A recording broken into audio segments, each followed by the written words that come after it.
Waancaan Afrikaa Morookoo magaalota garaa garaattiin dorgomaatee jiru bifa ho'aa ta'een biyyoota afur walakkaa xumuraatiif darban adda ba'anii beekamaniiti kan jiranuu har'a immoo biyyoota waancaadhaaf darban kan beeksu taphni walakkaa xumuraa ni taphatama. Senegaal galgala sa'aatii 2 irraa eegaluudhaan Egypt waliin taphatti. Naayijeeriyaan ammoo Morookoo qopheessituu dorgommichaa waliin galgala sa'aatii 5 irraa eegaluudhaan kan morkatanudha kan ta'u. Shifee dorgommii galgala har'aatiin Saadiyoo Maanee fi Moo Saalaa kan walittiin fidee taphni Senegaaliif Egypt sa'aatii 2 irratti kan eegalu. Taphattoota kanneen lamaan ni yaadanna Jurgen Klopp jalatti waggoota 5 yeroo turan qindoomina addaati kan isaan qaban. Mohamed Salah, Sadio Mane akkasumallee Robert Firminoon qindoominni isaan hundeessan sun Liverpool waancaa Premier League England waggoota dheeraadhaan booda bara 2020tiin akka inni fudhatu gargaaree jira. Kanaalatti waancaa Champions League kilaboota Awurooppaa akka inni mirkeeffatu taasisee jira. Bara 2022tiin Champions League xumuraaf gaanii Real Madridin kan mo'ataman dabalatee jijjiirama guddaan kilabicha keessatti akka mul'atu taasiseeti kan jiru. Sanaan booda bara 2022 booda Sadio Maneen Liverpoolin gallakkisuudhaan gara Bayern Munich malee sanaan booda immoo gara Al Nassrtiin kan inni deeme. Mo Salah fi Liverpool garuu waliin jireenyi isaanii itti fufee sanaan boodas waancaa Premier League England fudhataniit kan jiran Arne Slot jalattiin. Taphattoonni kunneen lamaan maqaa gaariidha kan qabanu. Afrikaa taphattoota boonsan kanneen akka Der Drogba akkasumallee Samuel Eto'o faa isaaniin boodattiin taphattoota dhufan keessaa tokko inni kaasuu kan dandeenyudha. Galgalaarraa murkiin isaa waliin taasisan ni eegama. Mohamed Salaan gooliiwwan 4 taphoota 4 irrattiin galcheeti kan jiru. Hanga ammaattiin waancaa jalqabaa argachuudhaaf kan inni Egypt waliin morkatu. Waxabajjii dhufutti waggaa 34ffaa isaati kan guutu taphataan kun waancaa kana arganne taanaan carraan inni garee biyyaalessaa Egypt waliin waancaa kan argachuuti danda'u baay'ee gadi bu'aadha jedhameeti kan eegamu. Sadio Maneen garuu waancaa kana Egyptiin injifachuudhaan fudhataniiti kan jiranu. Bara 2019tiin peenaalitiidhaan kan injifataniiti fudhatan. 2021tiin kan jarri fudhatan kan yaadannudha. Yeroo sanattiin peenaalitii Sadio Maneen osoo hin galchin hafe Mohamed Salaan galchullee boodarraa Senegaal injifachuudhaan waancaa fudhatteeti kan jirtu. Dhiibbaa guddaanarraa Mohamed Salah irra ta'uu danda'a laata? Sadio Maneenis tapha kana ilaalchisee kaleessa miidiyaaleedhaaf tapha kanaan dura waa'ee dubbate waancaa Afrikaa injifachuun dura dhiibban jiru maal akka ta'e nan beeka jedheera. Amma dhiibban sun garee biyyaalessaa Senegaal irra hin jiru. Inni kun gama Mohamed Salatiin akka jiru nan beeka yaada jedhu kan inni dubbate. Mo Salaan tariitii Premier Leagueedhaan akkuma tuukaafte waan hunda argachuu qabu argateera. Taphataa cimaa Afrikaa jedhameera. Liigota keessumattuu Premier League England keessatti badhaasota taphataan argachuu qabu argatee goolii hedduu galchee taphataa badhaasaan faayamedha. Qaawwa guddaa Mohamed Salah ittiin qeeqamu keessaa waancaa Afrikaa biyya isaa waliin argachuu dhabuudha. Yeroo lama xumuraaf ga'e 2017-2021 waancaa kana osoo hin argatiin Egypt kan hafte waggoota darban kana keessa taphataan kun biyya isaatiif hamma of kennee taphachuu qabu taphatus garuu waan argamsiisuu qaba hin argamsiifne jechuudhaan qeeqni kan itti hammaatu. Amma anaaf jedheera inni illee tapha kaleessa wanta kamiyyuu caala inumaayyuu akka biyyaatti Egypt caala waancaan kun anaaf barbaachisa yaada jedhu kan inni dubbate. Har'a dhiibbaa ulfaatan Mohamed Salah irratti kan inni ta'u. Senegaal amma waancaa kana injifachuu baatus akka kabajaatti yoo ta'e dhala dhiibban akka gareetti taphattoota irra hin jiru jettee kaasuu dandeenya. Akka gareetti yoo ilaaltu har'a tapha kana lamaa walitti fidu Egyptii fi Senegaal yeroo walitti fidu kan garaagarummaa guddaatu gidduu isaanii. Maqaa taphattoota qaban Omar Marmush jechuu dandeenya, Mohamed Salah jechuu dandeenya. Akka gareetti garuu hanqina guddaa qabdi Egypti. Saarri ittisaa isaanii laafadha. Qindoomina hin qaban, carraa argatan fayyadamuu irratti qaawwa kan isaan qaban. Beenuma irratti ilaaluu dandeenya. Daqiiqaa 120 kan itti fudhate. Senegaal garuu haalli isiin garee waan jajjaboo jedhan ittiin injifattee dhufte. Saarri fuulduraa isaanii Sadio Manee nama goolii mijeessuu keessatti Ademola Lookmaan itti taphataa biraati. Goolii tokko gasheeti kan inni jiru. Taphattoota muuxannoo qaban Nicolas Jackson faan garii kana keessatti kan isaan jiran dargaggoota hedduun isaanii miirri isaanii jiru. Haala kanaan qormaata jabaa Egyptiif ta'uu danda'a jedhameeti kan eegamu. Bara 2010 waggaa 16 dura erga waancaa kana fudhatte hanga ammaatti imala dheeraadha kan isheen imalte. Akka gareetti leenjisaan gaarichaa kan Egypt Osam Hassan waancaa kana yeroo 3 akka taphataa ta'ee fudhateera. Seenaa kana hojjechuudhaaf har'a Egypt tooftaa kamiin Senegaal dhaabdi kan jedhu sun wanta eegamuudha. Miirri irra jiru gama biraatiin dhiibbaa Egypt ta'ee kaasuu dandeenya. Amma Mohamed Salah faan tapha kana injifachuudhaaf dhiibbaa isaan keessisan irraa ka'e tapha kanaan Senegaal abbaa carraa gama tokko taasisettee dandeenya. Tariitii xumurri Mohamed Salah har'a yoo darbe carraa abbaa qaba yookaan waancaa kanaafillee isa carroomsuu danda'a waancaaaf ga'uun xiinsammuudhaaf akka gareettis kanarra fooyyedha waan ta'eef inni jabaan har'a Muhammad Saalaaf Ijipti Seenegaal bira darbu. Ijipt mootii Afrikaatii yeroo 7 waancaa kan fudhattee jirti barana yeroo 8ffaadhaaf waancicha argachuudhaaf kan isheen morkattu Senegaal garuu imalli isheen dhiyeenya kanatti taasisaa jirtu adda waancawwan Afrikaa arfan darban keessaa yeroo 3ffaadhaaf xumuraaf ga'uudhaaf kan isheen morkattu biyyi kun Sadio Maaneen kubbaawwan 14 mijeessee kennuudhaan seenaa carraa uumuudhaan seenaa hoosamaa san qabateetii jiruun kan inni qixxaate. Ijipt Senegaal waliin waancaa Afrikaatii yeroo 6ffaadhaaf kan isaa waliin morkatanu biyyoonni lamaan taphoota ramaddii hanga ammaattiin taphatan keessaa lamaan isaaniiyyuu taphoota lama injifachuudhaan tokko qixabaanii qabxii 7 argachuudhaan gara marsaattaa nuttiin kan darbanii Ijipt taphoota mo'atanii darbuun lamaan gooliiwwan 6 morkattoota ishee irratti galchuudhaan kan isheen injifatte tapha marsaa biyyoota 16tiin 3-1 Beeniin kan injifatte nuusa xumuraa irratti ammoo shaampiyoonii dorgommichaa Koot Diivooriin 3-2 injifachuudhaan dorgommichaa baaftee jirti. Leenconni Teeraangaa warri Senegaal Sudaaniin 3-1 Maali ammoo nuusa xumuraa irratti 1-0dhaan injifataniiti kan jiran yeroo 5 waliin taphatanii kan biyyoonni kunneen bara 2021 xumura irratti walitti dhufaniiti kan jiran akkuma duraan kaase Senegaal peenaaliitiidhaan 4-2 injifattee waancaa fudhatteeti kan isheen jirtu. Ijipt har'a kan injifattanaan yeroo 9ffaadhaaf xumuraaf ga'uudhaan gama kanaanis rikeerdii mataa ishee kan itti fufsiistuudha kan ta'u garamoonni hedduu waan hedduu dubbataati kan jiran isaan keessaa Liam Ndiayen taphataan Senegaal taphaa gara taphaattiin fooyyaati kan jiru ofitti amanamummaan keenyas daraan dabalee jira. Deeggartoota keenyaaf jecha xumuraaf ga'uun kutannoo keenyaa isa olaanaadhaan ni taphanna yaada jiru kenneeti kan jiru eenyutu milkaa'uu danda'a kan jiru galgala sa'aatii 2 booda kan adda ba'uudha kan ta'u galgala sa'aatii 5 irraa eegaluudhaan magaalaa Raabaatitti Morokoof Naayijeeriyaan morkiin taasisan ni eegama. Naayijeeriyaan taphoota 5 darbaniin osoo hin mo'amin biyya imalaatii jirtuudha.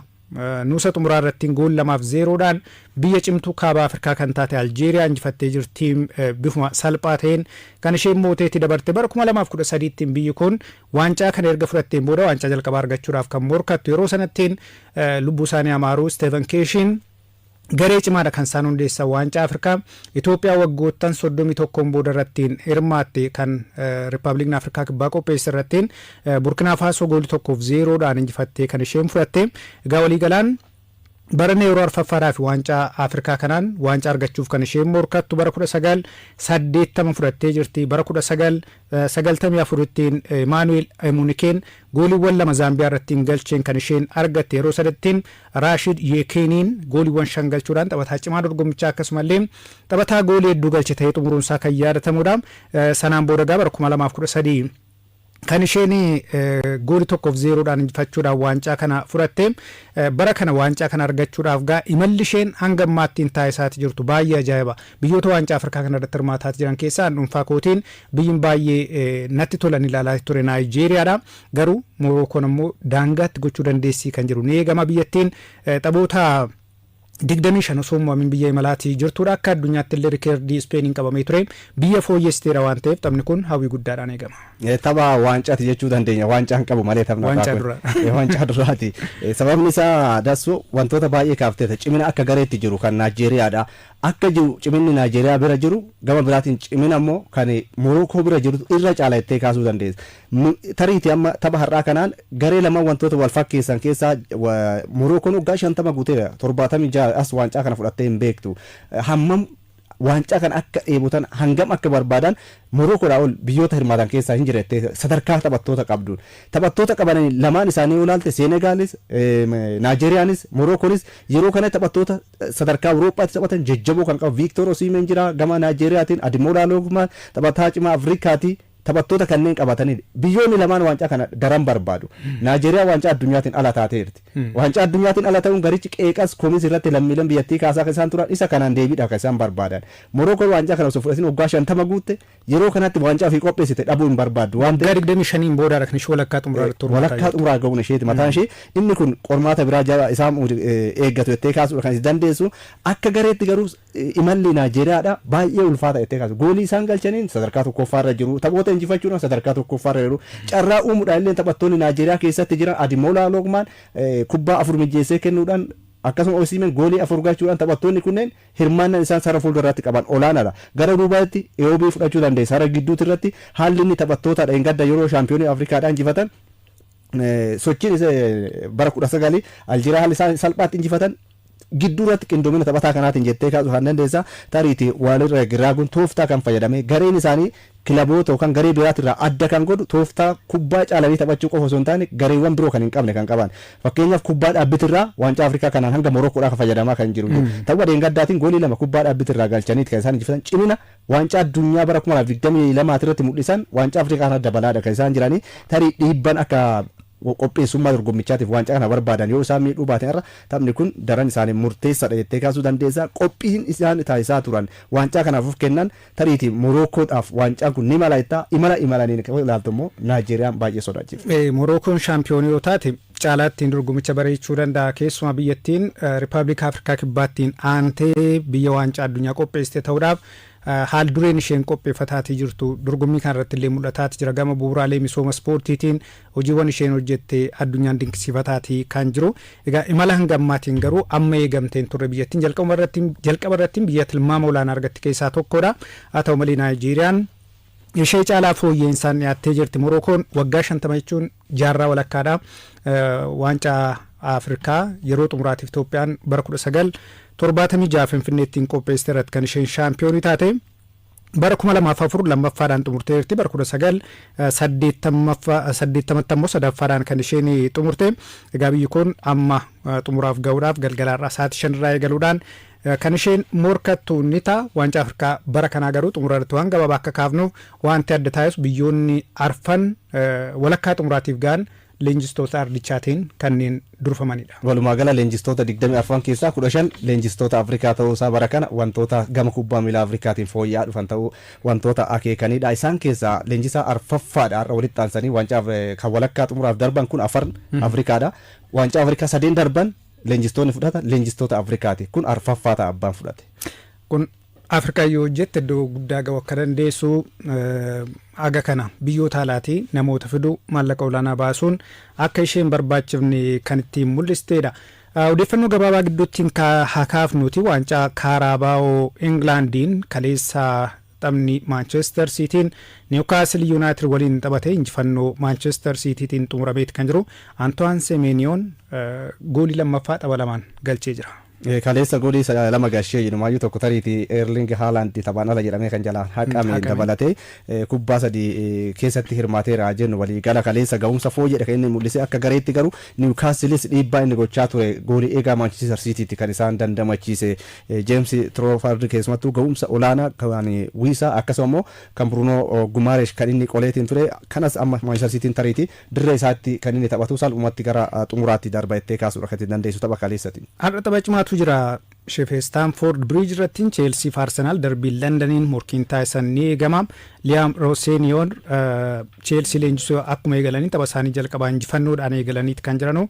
Arsenal kilaba akka bara 2000 keessaa ta'uu baatullee Mikel Arteetaan garee fooyya'aa hundeessee jira. Isaan injifachuudhaaf ammoo qophii keenya xumureera yaada jedhu leenjisaan kun kenneeti kan jiru. Darbii London marsaa 213 akka waliin morkatanu taphoota 13 darban yoo laalle Arsenal tapha tokko qofaadha kan inni Chelseadhaan mo'ame.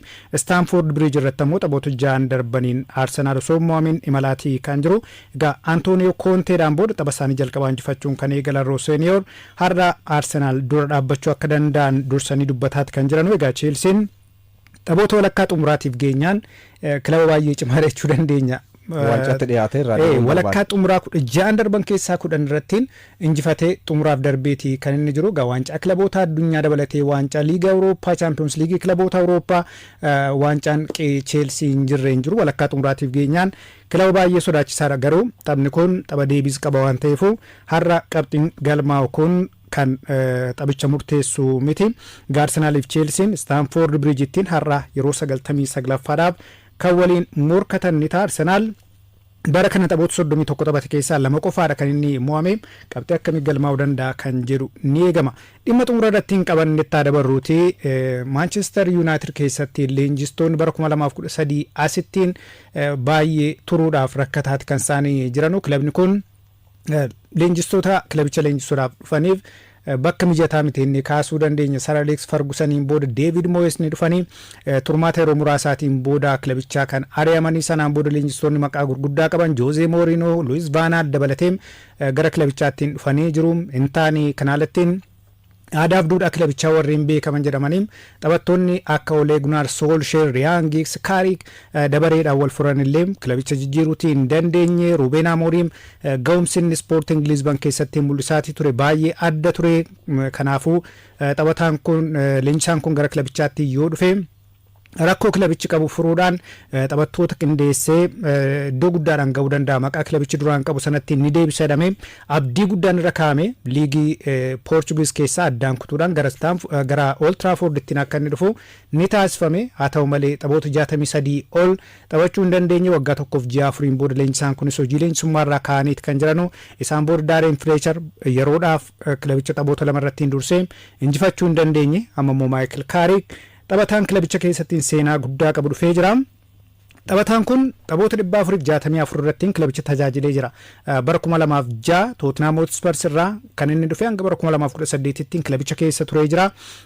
Waancawwan Premier League 5 dabalatee waancawwan waliigalaa 12 kilabicha waliin fudhateeti kan jiru. Aadaa kilabichaa sirriittiin nama beekuudha.